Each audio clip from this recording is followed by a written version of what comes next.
बुजुर्गों को प्रणाम, अपनों को नमस्कार और बच्चों को हेलो। आप सबका स्वागत है झलक लाइफस्टाइल ज्योतिष चैनल पर। आप जैसा देख रहे हैं वीडियोस सीरीज हमारी चल रही है कि चंद्रमा राशिवार और सूर्य जो है उससे सप्तम स्थिति में। तो आज दोस्तों लास्ट की हमारी दो एक्वेरियस और पाइसिस, कुंभ और मीन राशि, ये दो राशि हैं दोस्तों। इसके बाद में कल दोस्तों हम करेंगे कि शादी के बाद क्या क्या आपको प्रिकॉशंस लेनी चाहिए सुखी पारिवारिक जीवन के लिए। आइए, एक्वेरियस मतलब कुंभ राशि, उसमें अगर चंद्रमा है तो क्या, और उससे सप्तम स्थान में मतलब कि फिफ्थ लियो राशि में जो है सूर्य है। तो देखिए लियो वहां पे लियो राशि में है, सूर्य है, तो वो अपने घर में है, कंफर्टेबल है, अपनी ही राशि में है, अपनी मजबूत स्थिति में है। एंड एस्पेक्ट सेवेंथ एस्पेक्ट से वो चंद्रमा को देख रहे हैं और चंद्रमा सेवेंथ एस्पेक्ट से सूर्य को देख रहे हैं, तो मतलब कि पूर्णिमा तिथि का जन्म है। तो इसे दोस्तों इन सारी ही वीडियोस को आप ऐसे भी देख सकते हैं कि जिन लोगों का भी जन्म जो है पूर्णिमा तिथि पर है, तो वह भी ये जो जितनी भी प्रिडिक्शंस हैं ये उन पर भी लागू होती हैं, क्योंकि यहाँ पर सूर्य चंद्रमा 180 डिग्री पर है। अब दोस्तों यहाँ पे फिर से वही वेरी करेगा कि मेल और फीमेल में यहाँ पे बहुत ज्यादा वेरी करेगा। दोस्तों वेरी दूसरी राशियों में भी करता है, लेकिन कुंभ राशि और मकर राशि ये दो राशियां जो हैं शनि की राशियां हैं। और कुंभ राशि जो है दोस्तों, जैसा कि इसका मतलब है कि कलेक्शन, एक बर्तन, कुंभ का मतलब कि घड़ा, जो कि एक बर्तन। तो घड़े में देखिए आप कोई भी चीज डालेंगे या किसी भी बर्तन में, कटोरी गिलास किसी में भी कोई बर्तन में आप कोई भी चीज डालेंगे तो वह उसका शेप ले लेगा। कोई भी तरल पदार्थ आप डालते हैं तो वह उसका शेप ले लेगा। तो इसी प्रकार से जब चंद्रमा कुंभ राशि में है तो वह कलेक्ट हो जाता है, एक्युमुलेट हो जाता है, और वहां पे जो है शनि की राशि है। लेकिन दोस्तों ये शनि की राशि जो है वो बहुत ही यूनिक राशि है। यहाँ पर शनि जो है कभी भी बहुत ज्यादा एग्रेसिव नहीं होते, और बहुत सारे जो हैं वह जो हम कहें कि चंद्रमा के साथ में, लेकिन विषदोष तो बनेगा क्योंकि चंद्र और शनि है। शनि की राशि है तो वहां पे विषदोष हुआ। शनि नहीं भी है तो भी एक जो नेचुरल जिसे हम कहते हैं, तो वह रिलेशनशिप जो है वो प्लैनेट्स की बन गई और चंद्रमा वहां पे एक्युमुलेट भी हो गए। तो यहाँ पे दोस्तों चंद्रमा का जो फ्लोइंग नेचर है वो रुकेगा, वहां पे हिंड्रेंस आएगी, उसमें रुकावट आएगी, क्योंकि कुंभ राशि है तो वहां पे जल को जो है वो स्टेबिलिटी आ रही है। तो इस वजह से भी वहां पे चंद्रमा जो है दूषित हो जाएगा। और सिक्स्थ हाउस का प्लेनेट है, सिक्स्थ में कर्क राशि आ रही है, तो वह जो है उस स्थान का 4 नंबर जो है सिक्स हाउस में आ रहा है, कर्क राशि कैंसर आ रही है, तो सिक्स हाउस का जो है वह लॉर्ड होकर के लगन में है। तो वहां पे महिलाओं के केस में स्पेशली दोस्तों यह है दूषित हो जाता है। जो महिलाएं ऐसी होती हैं वो बहुत ज्यादा ओवर एम्बिशियस होती हैं, एग्रेसिव होती हैं, डोमिनेटिव होती हैं, या आप ये कहें कि सेल्फ सेंटर्ड होती हैं, इमोशनल। ऑफ कोर्स इमोशनल, कुंभ राशि दोस्तों बहुत ही इमोशनल राशि है। ये शनि की दूसरी राशि है, लेकिन ये मकर राशि से पूर्णतः डिफरेंट है। यहाँ पे ये जो राशि है वो बहुत ही ह्यूमन वैल्यूज को लिए हुए है, इमोशनल राशि है। लेकिन कुंभ में अगर चंद्रमा महिला की पत्री में है तो वहां पर वह महिला उतनी इमोशनल, लविंग, केयरिंग नहीं होती।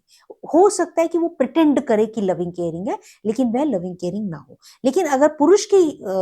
मेल की अगर हॉरोस्कोप है और कुंभ राशि में अगर चंद्रमा है तो वो बहुत ही लविंग केयरिंग होंगे, ह्यूमन रिलेशनशिप को बहुत महत्व देने वाले होंगे, ह्यूमन जो एटीट्यूड है, एट्रीब्यूट्स हैं, वो उनके बहुत सुंदर होंगे। कि जैसे कि घर में अपने लाइफ पार्टनर को जो है मदद भी कर दें, हेल्प कर दें, घर के कामों में हेल्प कर दें, टेक केयर करने वाले हों, और लाइफ पार्टनर के जो एम्बिशंस हैं, एट्रीब्यूट्स हैं, वो उनको जो है पूरा करने में मदद भी करें। और अगर मेल हैं तो उनकी पत्नी भी वहां पे जो है वो सपोर्टिव होंगी, अपने एम्बिशंस को साथ में बैलेंस करते हुए, उनको कैरी करते हुए अपने हस्बैंड के लिए भी, अगर कुंभ राशि में मेल है। लेकिन जो फीमेल है बीइंग चंद्रमा, और जो कि चंद्रमा छठी राशि का है, तो यहाँ पे दोस्तों जो प्रकृति है वह महिला की ज्यादा जो है वो सेल्फ सेंटर्ड हो जाती है, वह स्वार्थी हो जाती है।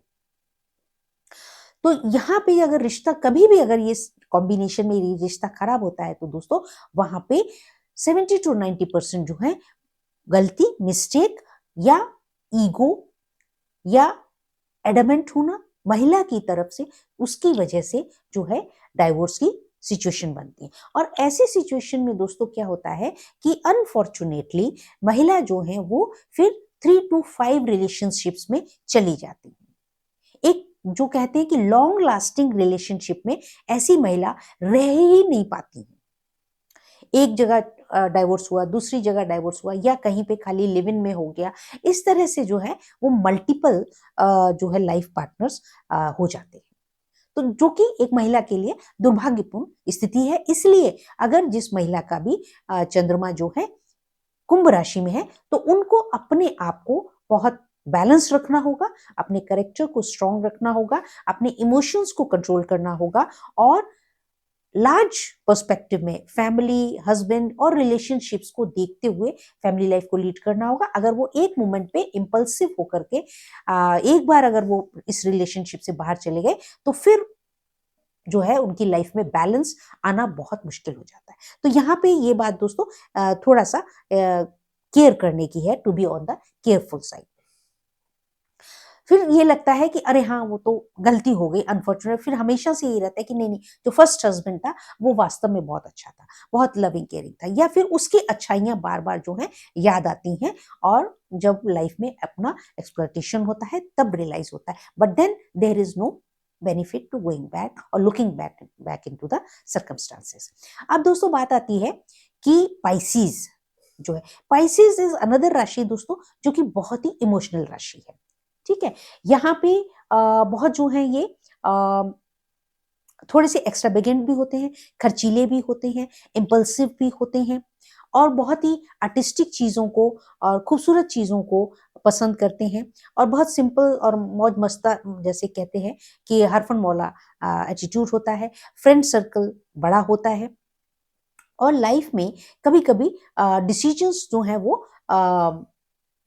अचानक स्पॉन्टेनियस भी लेते हैं, और बहुत सीरियस भी ले जाते हैं, सीरियस डिसीजंस भी ले जाते हैं। यहाँ पे दोस्तों ये जो है लॉन्ग लास्टिंग जो है अपनी प्लानिंग नहीं कर पाते, और अपने फाइनेंसेस को जो है मैनेज नहीं कर पाते, जैसे कि, और बड़ा ही मतलब कन्फ्लिक्टिंग आप देखेंगे कि कहाँ पे खुद ही अगर वो बैंक में ड्रॉप करते हैं, या इस तरह की फाइनेंसेस को डील करते हैं, सीए हैं दूसरे लोगों के लिए, उनके लिए तो वो पॉलिसीज बनाते हैं, लेकिन अपने लिए वो जो है फाइनेंस मैनेजमेंट नहीं कर पाते, लॉन्ग टर्म सेविंग्स नहीं कर पाते। तो यह जो है एक इस पाइसीज में अगर चंद्रमा है, तो यह एक थोड़ा सा ड्रॉबैक है। तो यहाँ पे आपको केयरफुल होना पड़ेगा, चाहे आप मेल हैं या फीमेल हैं। अगर आपकी पत्री में चंद्रमा है तो आपको इस बात को गार्ड करना होगा, दोनों को ही, मेल एंड फीमेल दोनों को ही आपको अपने फाइनेंसेस को पकड़ना होगा, क्योंकि चंद्रमा जो है फ्लोइंग है, और पाइसीज भी जो है वो वाटरी साइन है, और गुरु ग्रह का साइन है, तो धन योग अच्छा होता है। और आपकी जो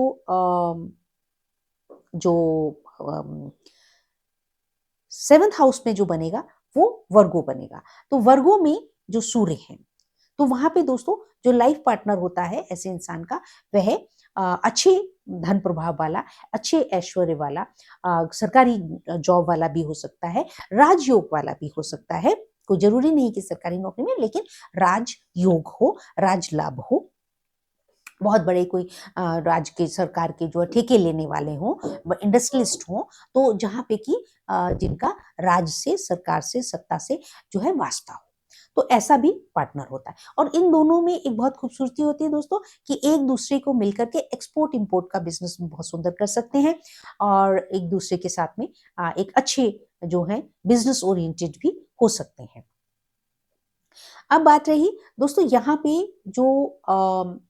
इमोशंस की बात है, तो जैसे एक्वेरियस है, एक्वेरियस में जो है वो अगर मेल है तो मेल जो उनका चंद्रमा अगर है तो वहां पे सिर्फ एक ही ड्रॉबैक होता है कि वो बहुत ज्यादा loving caring not even towards his partner और द वाइफ और द चिल्ड्रन, वो क्या है कि फॉर एवरीवन, मतलब दूर दूर के रिश्तेदारी तक भी he is there for everyone, सबके लिए जो है वो लविंग केयरिंग, सबके लिए वो तन मन धन से सब तरह से। तो इस वजह से जो है उनकी मेन जो है फैमिली लाइफ डिस्टर्ब होती है या वहां पे आर्गुमेंट्स होते हैं। इसी तरह से पाइसेस में भी दोस्तों क्योंकि इमोशनल है और ये कुंभ राशि से भी ज्यादा इमोशनल है, वहां पर कुंभ राशि की महिलाएं अपने आप को कह सकती हैं कि वो प्रैक्टिकल है, उनका थॉट प्रैक्टिकल है, लेकिन जो एक्चुअल में अगर आप कहें तो प्रैक्टिकल कुंभ राशि के पुरुष भी होते हैं और वो जो है लेकिन ह्यूमन वैल्यूज को लेते हुए होते हैं, ये इंपॉर्टेंट होता है। तो इसी वजह से कुंभ राशि की महिलाएं जो है वो सेंस सेंटर्ड कहलाई जाती हैं। अब बात रही कि जो पाइसेस में दोस्तों यही है, मेल है या फीमेल है, वो दोनों ही क्योंकि वॉटरी साइन है और चंद्रमा भी इमोशंस के हैं, अफेक्शंस के हैं, अपनी फीलिंग्स के हैं, तो वो दोनों ही बहुत अच्छे से चाहे मेल है चाहे फीमेल है बहुत ही अच्छे से वो टेक केयर करते हैं और एक्सप्रेस भी करते हैं अपनी फीलिंग्स को। और जो वहां पे आपका जो 6 नंबर की राशि रहेगी सप्तम स्थान में, उसमें सूर्य रहेंगे। तो दोस्तों यहाँ पे सूर्य क्या है कि थोड़ा सा वहां पे वो कभी कभी जो एडमेंट जो कहे जिद्दी स्वभाव कि अपने उस पर अड़ गए, तो कहीं कहीं पे वो इमोशंस को जो है अंडर एस्टिमेट कर जाते हैं, चाहे मेल महिला हो चाहे फीमेल हो। तो जब सूर्य जो है सप्तम स्थान में होता है तो वो इमोशंस को जो है एक तरह से कहें कि जिसे हम कहें कि ग्रांटेड ले लेते हैं सामने वाले अपने साथी का, पति पत्नी का ग्रांटेड की इमोशन की, जैसे वो इमोशनली हर्ट होता ही नहीं है कभी, ऐसा फील करते हैं और वो अपने आप को उस तारतम्यता से नहीं रख पाते सामने वाले के, जिसका कि चंद्रमा जो है पाइसेस में है, मीन राशि में है। तो यहाँ पे जो उनके पति या पत्नी है तो वो अगर थोड़ा सा अपना इंट्रोस्पेक्ट करते हैं और इक्वली अपने इमोशंस का और अपने शेयरिंग, हर तरह से शेयरिंग है ना, तो इसमें चंद्रमा के साथ साथ हर तरह की जो है तन मन धन की शेयरिंग तो हो, तो उनको बहुत ही सुंदर सपोर्ट मिलेगा और मैरिड लाइफ को लेकर के कभी भी उनको ये समस्या नहीं आएगी। अदरवाइज बहुत सुंदर वैभव होता है, किसी प्रकार का जो है कष्ट नहीं होता, मकान घर समय से हर चीज उनको प्राप्त होती है। और उनको यही है कि जो जिनका पाइसेस में चंद्रमा है, चाहे पति का है या पत्नी का है, बस यही उनको लिए एक वो होता है कि वो फाइनेंसेस को अपने अगर मैनेज करके चले तो उनका फैमिली लाइफ पूर्णता से सुखद रहे, ताकि उनको आगे उसमें जो है परेशानी कोई नहीं आए। तो ये दोनों की ही जिम्मेदारी है, चाहे मेल है चाहे फीमेल है, जिसका भी चंद्रमा जो है पाइसेस राशि में है वो इस बात का विशेष ध्यान रखें, अपने ऊपर कंट्रोल रखें और अपने पार्टनर को यह बताएं भी कि भाई थोड़ा सा फाइनेंस मैनेजमेंट में या अदर एस्पेक्ट सोशल भी एस्पेक्ट्स में आपको भी कंट्रीब्यूट करना हो। तो जो वहां पे कम्युनिकेशन है वो कम्युनिकेशन बहुत अच्छा होना चाहिए। तो इस प्रकार से दोस्तों ये हमारी जो सीरीज है ये पूरी जो है कंप्लीट हुई। इसी तरह से दोस्तों अब हम और जैसे सारी राशियां हैं उनका हम दूसरे ग्रहों के साथ कि 7th हाउस में अगर मंगल है, बुध है, गुरु है, तो शुक्र है, तो उनका क्या एस्पेक्ट रहेगा राशिवार दोस्तों, हम वो भी लेते हुए चलेंगे, उसको भी अंडरस्टैंड करते हुए चलेंगे। और कल दोस्तों मैं एक विशेष वीडियो लाने वाली हूं कि शादी के बाद हमारी लड़कियां और लड़के दोनों ही वो क्या करें क्या ना करें, ताकि जिसकी वजह से उनकी मैरिड लाइफ हैप्पी, खुशी से हंसते खुशते हुए और रोमांटिक वे में चलती रहे, सुखी रहे। तो इस प्रकार से दोस्तों ये वीडियो यही समाप्त होती है। इसे शेयर करें, लाइक करें, मेरे वीडियो को ज्यादा से ज्यादा जो है चैनल को सब्सक्राइब करें। Thank you very much, love you.